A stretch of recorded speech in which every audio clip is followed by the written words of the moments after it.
ఓం శ్రీమాత్రే నమః. ఓం నమో వెంకటేశాయ. నేటి రాశి ఫలాలు ఏంటో చూద్దామా? అనగా 8/2/2025 అంటే 2025వ సంవత్సరం ఫిబ్రవరి నెల 8వ తారీఖు. రాశి ఫలాలు. మేషం. స్వల్ప ప్రయత్నంలో విజయాన్ని అందుకుంటారు. పెద్దల సూచనలతో పనులు త్వరగా పూర్తవుతాయి. వ్యక్తిగత అభివృద్ధి కోసం మీరు చేసే కృషి ఫలిస్తుంది. శివారాధన శుభప్రదం మీకు. వృషభం.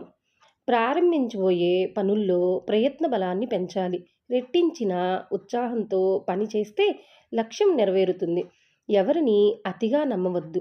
ఆర్థిక పరంగా ఇబ్బందులు తలెత్తకుండా ముందు చూపుతో వ్యవహరించాలి. శ్రీరామనామాన్ని జపించాలి. మిథున రాశి. అద్భుతమైన కాలం. ఏ పనిని ప్రారంభించినా విజయం వర్తిస్తుంది. శత్రువులు మిత్రులవుతారు. ఆర్థికంగా బలపడతారు. శుభ కార్యక్రమాల్లో పాల్గొంటారు. బంధుమిత్రులతో ఉల్లాసంగా గడుపుతారు. ప్రయాణాలు ఫలవంతం అవుతాయి. శ్రీ ఆంజనేయ స్వామి దర్శనం మేలు చేస్తుంది. కర్కాటక రాశి.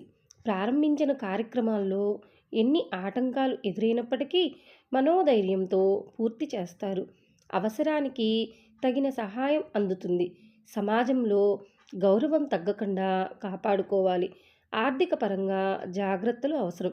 శ్రీ లక్ష్మీ స్తుతి శుభప్రదం. సింహరాశి. తోటివారి సహాయంతో పనులను పూర్తి చేస్తారు. అస్థిర బుద్ధి వల్ల ఇబ్బందులు ఎదురవుతాయి. తోటివారి సలహాలతో చక్కటి ఫలితాలను సాధిస్తారు. కుటుంబ సభ్యులను ప్రేమ భావంతో చూడటం ద్వారా చక్కటి ఫలితాలు వస్తాయి. ఆదిత్య హృదయం చదివితే మీకు చాలా మంచిది. కన్యా రాశి. మీదైన రంగంలో శుభ ఫలితాలు ఉన్నాయి. స్వల్ప ప్రయత్నంతోనే విజయం వరిస్తుంది. ఆర్థిక పరమైన అభివృద్ధి సాధిస్తారు. బంధు ప్రీతి ఉంది. విందు వినోద కార్యక్రమాల్లో పాల్గొంటారు. శివారాధనతో పనులు విజయవంతం అవుతాయి. తులారాశి. ప్రతి విషయంలోనూ ఆచితూచి వ్యవహరించాలి. అనుకున్నది సాధించే వరకు పోరాటం ఆపకండి. తోటివారి సహకారంతో పని పూర్తవుతుంది. ఖర్చులు అదుపు తప్పకుండా చూసుకోవాలి. వీరికి హనుమాన్ చాలీసా చదువుకుంటే చాలా మంచిది. వృశ్చిక రాశి. వ్యాపారంలో భక్తి శ్రద్ధలతో పనిచేయటం ద్వారా లాభాలు వస్తాయి.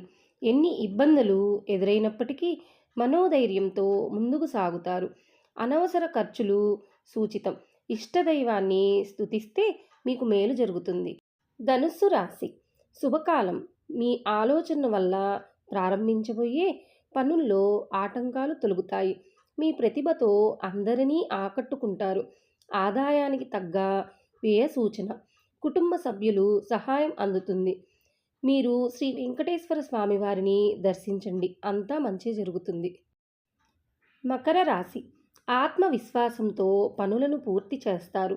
ప్రారంభించబోయే పనిలో అవగాహన లోపం లేకుండా జాగ్రత్త పడాలి. ముఖ్యమైన విషయాల్లో అనుభవజ్ఞులు సూచనలు తీసుకోవడం మంచిది. ప్రయాణాలు విజయవంతం అవుతాయి. విష్ణుమూర్తిని ధ్యానిస్తే మీకు అంతా మంచి జరుగుతుంది. కుంభరాశి. మీ రంగాల్లో ముందు చూపుతో వ్యవహరించాలి. ముందస్తు ప్రణాళికలతో శ్రమ తగ్గుతుంది. వ్యాపార పరంగా ఆచితూచి నిర్ణయాలు తీసుకుంటే మంచిది. అభివృద్ధి ధ్యేయంగా పనిచేస్తే సత్ఫలితాలు వస్తాయి. మీకు ఆదిత్య హృదయం పారాయణం చేస్తే చాలా శుభకరం. మీనరాశి. సంపూర్ణ మనోబలంతో విజయాలు సాధిస్తారు. చాప కింద నీరులా ఇబ్బంది పెట్టేవారు ఉన్నారు. కలహాలతో కాలాన్ని వృధా చేయకుండా ఆత్మీయులు సలహాలు మీకు ఎంతో ఉపయోగపడతాయి.